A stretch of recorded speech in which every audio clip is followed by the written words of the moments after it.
আমারই বন্ধু ক্লাসমেট, ওকে জিজ্ঞেস করেছিলাম বিজেপিকে ভোট দিলি কেন? উত্তরে বলল লোকাল তৃণমূল নেতারা যাকে ঘর দেয়নি, অন্তর্দয় যোজনায় নাম তুলে দেয়নি, ও ফ্রিতে গম ইত্যাদি পায় না, তাই বিজেপিকে ভোট দিয়েছে। শুধু এ নয়, এরকম বেশ কয়েকবার জিজ্ঞেস করলাম তাদের ভোট দেওয়ার বা না দেওয়ার কারণটা দাঁড়িয়ে আছে ওই চাল ডাল তেল নুন পাওয়া না পাওয়ার উপর। যারা তৃণমূলকে ভোট দিয়েছে তাদের বড় অংশ জানালো চাল পাচ্ছে, কেউ ঘর পেয়েছে, কেউ অন্য কোনো প্রকল্প। এর পুরো আলোচনার কোথাও চাকরি দুর্নীতি, কয়লা চুরি, গরু চুরি, বালি চুরি, শিক্ষার মান পড়ে যাওয়া, চিকিৎসা ব্যবস্থা এগুলো নেই। আজও বাংলার বড় অংশের মানুষের কাছে এগুলোর একটাও ভোট দেওয়ার কারণ হতে পারে না।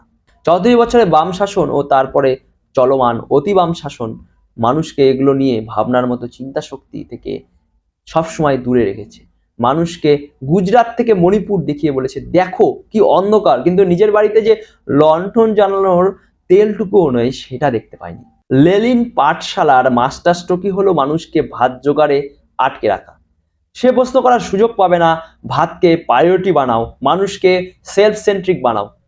এই পুরো দেশটাও যে তারই, পাশের বাড়ির শিক্ষিত ছেলেটার চাকরি চুরি গেল যে তাকে গর্জে উঠতে হবে, এই যে একাত্মবোধ ও জাতীয়তাবাদ যা ভারতের শুরু থেকে ছিল তা নষ্ট করে দেওয়া হয়েছে। স্বাভাবিকভাবে আরো 20-25 হাজার চাকরি চুরি হলেও আর কিছু নেতা জেনে গেলেও বিধানসভায় তৃণমূলই জিতবে, পঞ্চায়েতেও তাই। তৃণমূল নেতাদের দুর্নীতি তো আজ থেকে সামনে আসেনি, 2016 সালের বিধানসভা নির্বাচনের মুখে তৃণমূল নেতাদের ঘুষ খাওয়ার ভিডিও সামনে আসে। তারপর তারা প্রার্থী হয়, মানুষ ভোট দেয়। ভিডিওতে যাদের ঘুষ নিতে দেখা গিয়েছিল সেই নেতাদের প্রায় প্রত্যেক মানুষের ভোটে জিতে ক্ষমতায় ফেরেন, মন্ত্রী হন।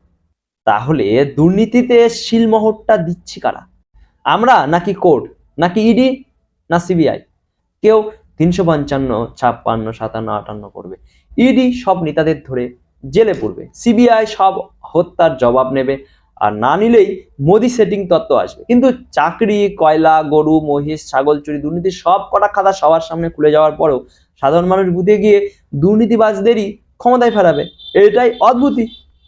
গণতন্ত্রে জন এবং গণ এর রায়কেই মাথা পেতে নিতে হয়। গণ যেখানে চাইছে সেই সরকার ক্ষমতায় থাকুক, তখন কোনোভাবে তার বিরোধিতা ঠিক নয়। জনগণ চাইলে সরকার থাকবে, দুর্নীতিও নইলে নয়। Charity begins at home. ED, CBI, 355, 356, court এসবের ওপর পশ্চিমবঙ্গের জনগণ সত্য। তারা যা চাইবেন তাই হবে। আর জনগণ যে তৃণমূলকেই চায় সেটা 2021, 2023 স্পষ্ট।